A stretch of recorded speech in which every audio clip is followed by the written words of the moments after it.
اسلامی تقویم ہجری کا کیلنڈر حضرت عمر نے بنایا رضی اللہ تعالی عنہ نے، اور اسی تقویم کے مطابق وہ سال کی پہلی تاریخ کو اس دار دنیا سے آخرت کی جانب عازم سفر ہوئے۔ گویا جب ہجری سال کا آغاز ہوتا ہے تو سب سے پہلے ہمیں حضرت عمر فاروق کی یاد تڑپاتی ہے، ان کی شہادت کا تذکرہ تازہ ہوتا ہے، اور اطراف و اکناف عالم میں ان کے ذکر کی خوشبو سے، ان کے تذکرے کی مہک سے مشام ہستی منور ہوتے ہیں۔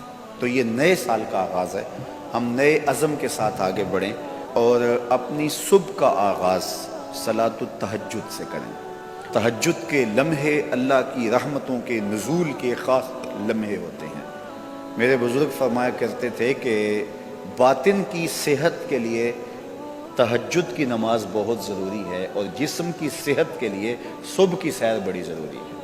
تو یہ دو چیزیں جو ہے وہ بہت ضروری ہے۔ تو بالخصوص یہ بچے جو ہیں، جب اس عمر میں ان کی عادت پختہ ہو جائے گی تو یہ زندگی کی آخری سانس تک باقی رہے گی۔ میرے بزرگ فرمایا کرتے تھے کہ مجھے تہجد کا عادی میری ماں نے بنایا۔ وہ کس طرح کہتے ہیں کہ جب تہجد کا وقت ہوتا تو میری ماں میرے پاؤں آ کے دباتی تھی اور میں جلدی سے اٹھ جاتا، تو وہ تہجد کے لیے مجھے مصلی پہ بٹھاتی۔ اس کے بعد نماز فجر ادا کیجئے، اور سورۃ یاسین جو شخص اپنے دن کا آغاز سورہ یاسین سے کرتا ہے، سارا دن اس کی حفاظت ہوتی ہے، شیاطین سے، شریروں سے، شر سے، گناہوں سے اور بہت سارے معاملات سے، اور نادیدہ حملوں سے، بہت کچھ چیزوں سے اللہ تعالیٰ اس کو محفوظ رکھتا ہے۔ تو سارے سورہ یاسین کی تلاوت اپنے معمولات میں شامل کر لیں۔ نماز فجر کی ادائیگی کے بعد آپ ہلکی پھلکی ورزش ضرور کیجئے۔ جو قوی مومن ہے، طاقتور مومن ہے، کمزور مومن کی نسبت اللہ کو زیادہ محبوب ہے، تو طاقتور مومن، قوی مومن، یہ مطلوب ہے شریعت کا اور یہ مقصود ہے شریعت کا۔ پھر سونے سے قبل سورۃ الملک ایک مرتبہ ضرور پڑھیے گا۔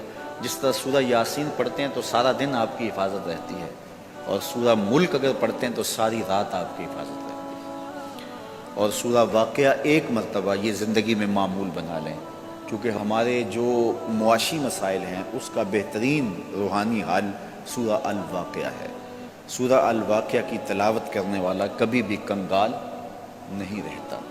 میں جب بھی اللہ کی توفیق سے یہ محسوس کرتا ہوں کہ ادارے کو وسائل کی ضرورت ہے تو سورہ واقعہ کو زیادہ پڑھنا شروع کر دیتا ہوں، تو اللہ خزانہ غیب سے مدد فرما دیتا ہے۔ اور جب بھی کبھی میں جاتا ہوں حرمین طیبین میں حاضری کے لیے تو سورہ واقعہ کی تلاوت میں لازمی کرتا ہوں، اس نیت سے کہ اللہ اس کی برکت سے، وہاں چونکہ ایک کا 1,00,000 کے بدلے میں جو ہے وہ ثواب ہے، تاکہ جو ہے وہ زیادہ سے زیادہ اللہ تعالیٰ وسائل عطا فرمائے۔ تو یہ ساری جو بہاریں آپ کو نظر آ رہی ہیں، اس میں بہت سارا حصہ سورہ الواقعہ کا ہے۔ جس معاشرے میں ہم جی رہے ہیں یہ ناہموار معاشرہ ہے۔ یہ ہمارے خاندانی نظم ہو تو وہاں بھی عجیب سی بولی اور عجیب سی لینگویج ہوتی ہے، اور ہمارا دیہاتی کلچر بھی، ہمارا شہری کلچر بھی، وہ بھی عجیب سا ہوتا ہے۔